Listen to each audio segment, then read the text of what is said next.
4 attitudes that we could take to the other. 1, an attitude of indifference. I am indifferent to the other.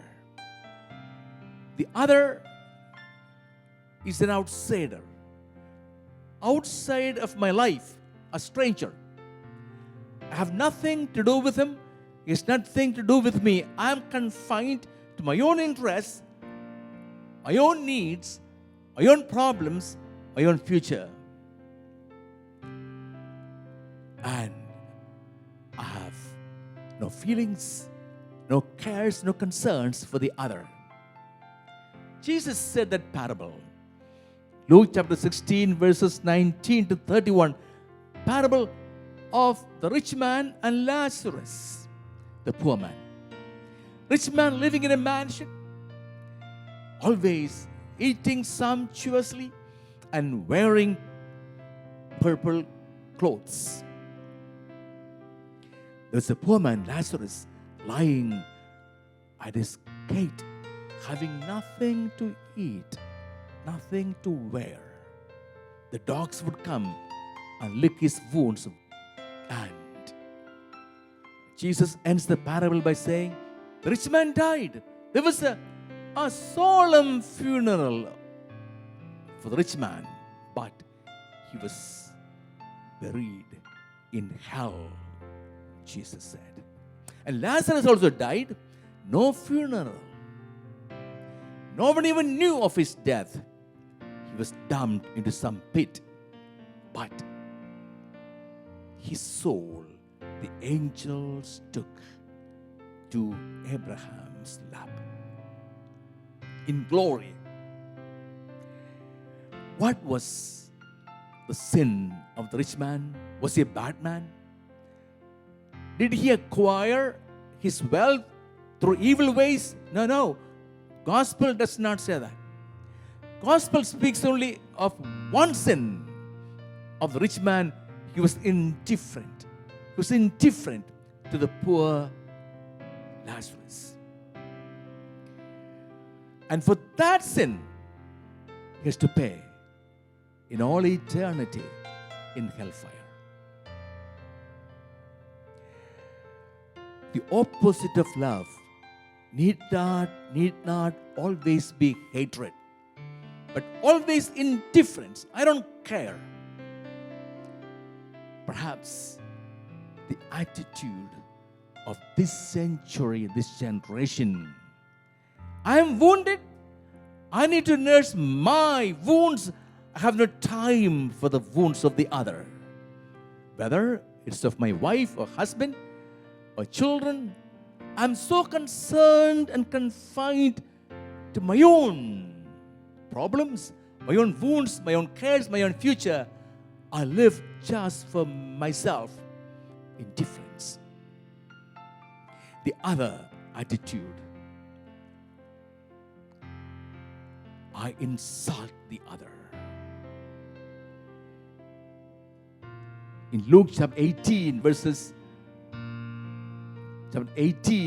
9 to 14, is a parable that Jesus said. Parable of the Pharisee, the good, righteous, holy Pharisee, who knew the law, respected everywhere. Pharisee and the publican, the poor publican, sinner he knew, hated by everyone. The two of them went to a synagogue to pray. The Pharisee prayed, God, I fast, I give alms, observe all the laws. True. I'm not like that publican. Insulting. And the Pharisee went out condemned from the place of prayer, while the publican who said, I'm a sinner, have mercy on me. No comparisons, no accusations, insulting no one, turning to himself, understanding his sin and offering it to God. He went out from the presence of God justified. Jesus said, Matthew chapter 5, verse 22, if you call the other a neighbor, you fool, you will have to answer for it in eternal hellfire. Indifference, a terrible attitude, insulting, a horrible attitude of the modern mind. Comparing myself to others, insulting others. The third attitude, injurious to the other. Not only I don't care for the other, not only I insult the other, I inflict an injury, a wound to the other, even killing the other. God said to Cain, who killed his brother Abel, the blood of your brother is crying out to me. We are living in a world where people even dare to kill others, cause injury to others, physical injury, mental injury, so that I may step on the shoulders of the other, climb up. I want to climb up. Whatever damage it might cause the other is not my concern. All three negative attitudes. In all these three negative attitudes, Jesus responds by saying, you will pay for it in hellfire. Very clearly, Jesus says this. What does it mean? How terrible in the eyes of God my negative attitude to the other, and the attitude Jesus wants of us, being one with the other. Being one with the other, because the other is not a piece of stone, it's not a piece of wood. The other is the presence of God Himself to me. Matthew chapter 25, verses 31 to 46. The last judgment. I was hungry. I was thirsty. I was in prison. And you came to meet me. You did not come to meet me. And when the question, the judge, eternal judge, answered, when you did it, the least of my brethren, it is me. You did it, you did not do it. Who is the least of the brethren of Jesus? Anyone who needs my help, my love, my care, my sacrifice. Luke chapter 10, Jesus narrated the parable of the Good Samaritan. On the way from Jerusalem to Jericho, a very dangerous way. Plenty of caves around. And this man, this Jew,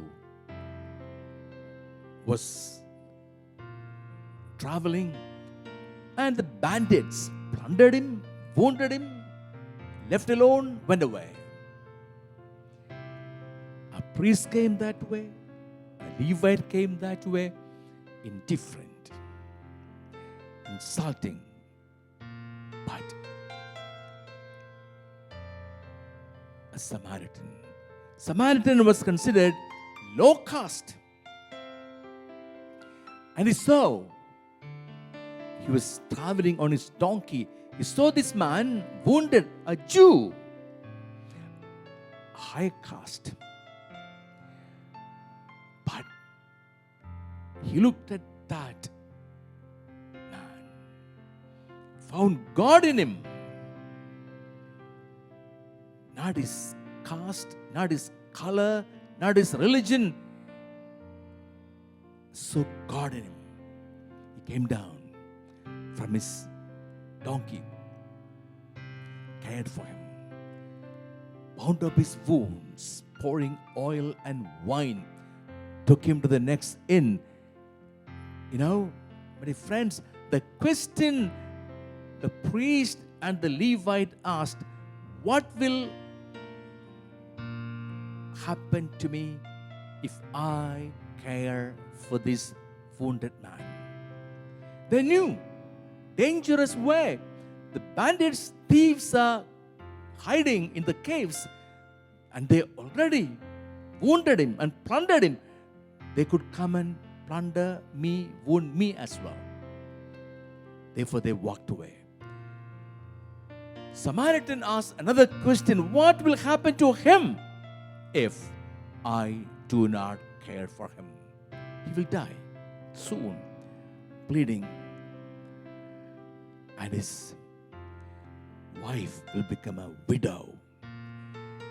His children will become orphans. No. He came down and he cared for him. Gave all that he had to the innkeeper, also what he did not have. He said, "Spend all that is needed for this man. If it's overspent, when I come back this way, I will give you." Jesus said, "Go and do likewise." A command. That's what love is. Risk your life. Give what you have. Sacrifice yourself for the other, because I am identified with that person